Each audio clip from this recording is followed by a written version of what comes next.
ಎಲ್ಲರಿಗೆ ನಮಸ್ಕಾರ. ಈ ಕನ್ನಡ ಲೈಫ್ ಸ್ಟೋರಿ ಯಾರು ಫಾಲೋ ಮಾಡ್ತಿದ್ರ ಅವರಿಗೆ ಪ್ರತಿಯೊಬ್ಬರಿಗೆ ತುಂಬ ಧನ್ಯವಾದಗಳು. ಒಂದು ರಿಯಲ್ ಸ್ಟೋರಿ. 25 ವರ್ಷದ ನಾನು 50 ವರ್ಷದ ವ್ಯಕ್ತಿಯನ್ನು ಪ್ರೀತಿಸಿ ಮದುವೆಯಾಗಿದ್ದು ತಪ್ಪಾ?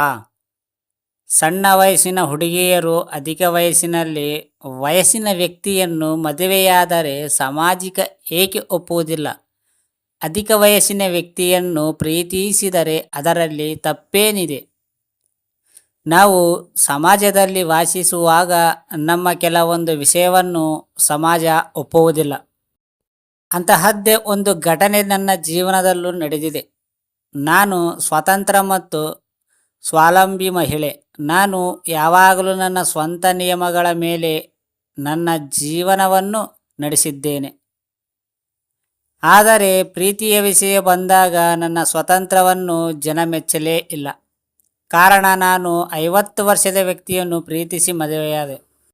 ಆದರೆ ಇದು ಸಮಾಜದ ದೃಷ್ಟಿಯಲ್ಲಿ ತಪ್ಪು. ನಾನು 50 ವರ್ಷದ ವ್ಯಕ್ತಿಯನ್ನು ಪ್ರೀತಿಸುತ್ತಿದ್ದೆ. ನಾನು ನನ್ನ ಹಳೆಯ ಕಂಪನಿಯಲ್ಲಿ ಕೆಲಸ ಮಾಡುತ್ತಿದ್ದ ಓರ್ವ ಸುಂದರ ವ್ಯಕ್ತಿಯನ್ನು ಭೇಟಿಯಾದೆ. ಅವರನ್ನು ನೋಡಿದ ಮೇಲೆ ನಾನು ಅವರನ್ನು ಪ್ರೀತಿಸುವ ಪ್ರಾರಂಭಿಸಿದೆ. ಅವರಿಗೆ ಸುಮಾರು 50 ವರ್ಷ ಇರಬೇಕು. ಅವರು ಅತ್ಯಂತ ಶಕ್ತಿಶಾಲಿ ಮತ್ತು ಶ್ರೀಮಂತ ವ್ಯಕ್ತಿಯಾಗಿದ್ದರು. ಮೊದಲ ಭೇಟಿಯ ನಂತರವೂ ನಾನು ಅವರೊಂದಿಗೆ ಪ್ರಭಾವಿತನಾಗಿದ್ದೆ. ಅವರು ನನ್ನನ್ನು ಇಷ್ಟಪಡತೊಡಗಿದರು. ಆದರೆ ಈ ಸಮಯದಲ್ಲಿ ನನ್ನನ್ನು ಹೆಚ್ಚು ಕಾಡಿದ ವಿಷಯವೆಂದರೆ ನಮ್ಮ ನಡುವಿನ ವಯಸ್ಸಿನ ವ್ಯತ್ಯಾಸ. ಅದಕ್ಕೆ ಕಾರಣ, ಅವನು ನನ್ನ ವಯಸ್ಸಿನ 2 ಪಟ್ಟು ದೊಡ್ಡವನು. ಅವರಿಗೆ ಮದುವೆಯಾಗಿರಬಹುದೆಂದು ಅನಿಸಿತ್ತು. ಆ ವ್ಯಕ್ತಿಯ ಮದುವೆಯಾಗಿರಬಹುದೆಂದು ನನಗೆ ಖಚಿತವಾಗಿತ್ತು. ನಾನು ಅವರ ಮದುವೆಯ ಉಂಗುರಕ್ಕಾಗಿ ಅವರ ಕೈಯನ್ನು ಹುಡುಕಿದಾಗ ನನಗೆ ಅದು ಸಿಗಲಿಲ್ಲ. ಅವನ 2 ಕೈಗಳು ಖಾಲಿಯಾಗಿರುವುದನ್ನು ನೋಡಿ ನನಗೆ ತುಂಬ ಉತ್ಸುಕವಾಯಿತು. ಹೀಗಿರುವಾಗ ನನ್ನ ಗೆಳೆಯರ ಇದೆಲ್ಲ ಗೊತ್ತಾದಾಗ ನಾನು ಅವರತ್ತ ವಾಲುವುದನ್ನು ನಿಲ್ಲಿಸುವ ಬದಲು ಅವರ ಹತ್ತಿರ ಹೋಗುವಂತೆ ಪ್ರೇರೇಪಿಸಿದರು. ಅವರ ವ್ಯಕ್ತಿತ್ವ ಇಷ್ಟವಾಯಿತು. ನಾನು ಪ್ರೀತಿಸುತ್ತಿದ್ದ ವ್ಯಕ್ತಿಯ ನಮ್ಮ ಕಂಪನಿಯಲ್ಲಿ ಕ್ಲೈಂಟ್ ಆಗಿದ್ದರು. ಹಲವು ಬಾರಿ ನನ್ನ ಕಣ್ಣುಗಳನ್ನು ಅವರನ್ನು ಹುಡುಕುತ್ತಿತ್ತು.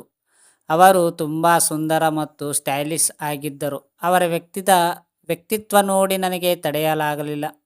ಒಂದೆರಡು ಬಾರಿ ಭೇಟಿಯಾದ ನಂತರ ನಾವು ಫೋನ್ನಲ್ಲೇ ಮಾತನಾಡಲು ಪ್ರಾರಂಭಿಸಿದೆವು.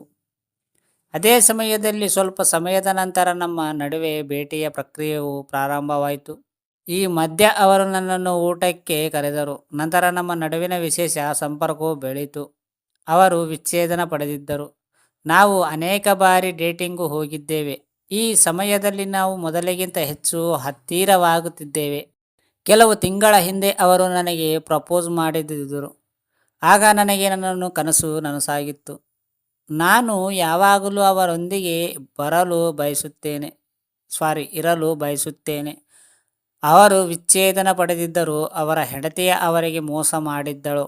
ಈಗ ಅವರು ತನ್ನ ಜೀವನದಲ್ಲಿ ಮುಂದುವರಿಯಲು ಪ್ರಯತ್ನಿಸುತ್ತಿದ್ದಾರೆ. ಜನರು 108 ಮಾತನಾಡುತ್ತಿದ್ದರು. ನಮ್ಮ ಸಂಬಂಧದಲ್ಲಿ ಬಗ್ಗೆ ಜನರು ಕೆಟ್ಟದಾಗಿ ಹೇಳಲು ಪ್ರಾರಂಭಿಸಿದಾಗ ನಾವಿಬ್ಬರೂ ನಮ್ಮ ಜೀವನದ ಅತ್ಯುತ್ತಮ ಕ್ಷಣಗಳನ್ನು ಅನುಭವಿಸುತ್ತಿದ್ದೇವೆ. ನಾನು ಅವರ ಮುಂದೆ ಕಚೇರಿಯಲ್ಲಿ ಹಾದು ಹೋದಾಗಲೂ ಜನರು ತಮ್ಮೊಳಗೆ ಪಿಸುಗುಟ್ಟುತ್ತಿದ್ದರು. ನನ್ನ ಸ್ನೇಹಿತರ ಈಗ ನನ್ನ ಶತ್ರುಗಳಾಗಿದ್ದಾರೆ. ಆದರೆ ಇದಾದ ನಂತರವೂ ಅವರು ನನ್ನೊಂದಿಗೆ ಬೆಂಬಲಕ್ಕೆ ನಿಂತರು. ಇದನ್ನೆಲ್ಲ ನಿರ್ಲಕ್ಷಿಸುವುದನ್ನು ಕಳಿಸಿದ್ದು ಮಾತ್ರವಲ್ಲದೆ ಈಗ ನನ್ನ ಸಂಬಂಧದ ಬಗ್ಗೆ ಮೊದಲಿಗಿಂತ ಹೆಚ್ಚು ಗಮನ ಕೊಡುತ್ತಿದ್ದರು. ಕುಟುಂಬ ಒಪ್ಪಲಿಲ್ಲ. ಪರಸ್ಪರ ಪ್ರೀತಿಸಿದ ನಂತರವೂ ನಾವು ಮದುವೆಯಾಗಲು ನಿರ್ಧರಿಸಿದ್ದೇವೆ. ನಾನು ಈ ಬಗ್ಗೆ ನನ್ನ ಪೋಷಕರೊಂದಿಗೆ ಮಾತನಾಡಿದೆ. ಮೊದಲಿಗೆ ನನ್ನ ಮನೆಯವರು ಈ ಸಂಬಂಧವನ್ನು ಒಪ್ಪದಿದ್ದರೂ ನಾವಿಬ್ಬರೂ ಪರಸ್ಪರ ಪ್ರಾಮಾಣಿಕರು ಎಂದು ಅವರು ಅರಿತುಕೊಂಡಾಗ ಅವರು ಒಪ್ಪಿಕೊಂಡರು.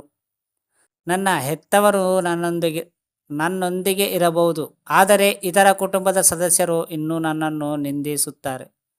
ಅವನು ನನ್ನನ್ನು ಗೇಲಿ ಮಾಡುತ್ತಾನೆ.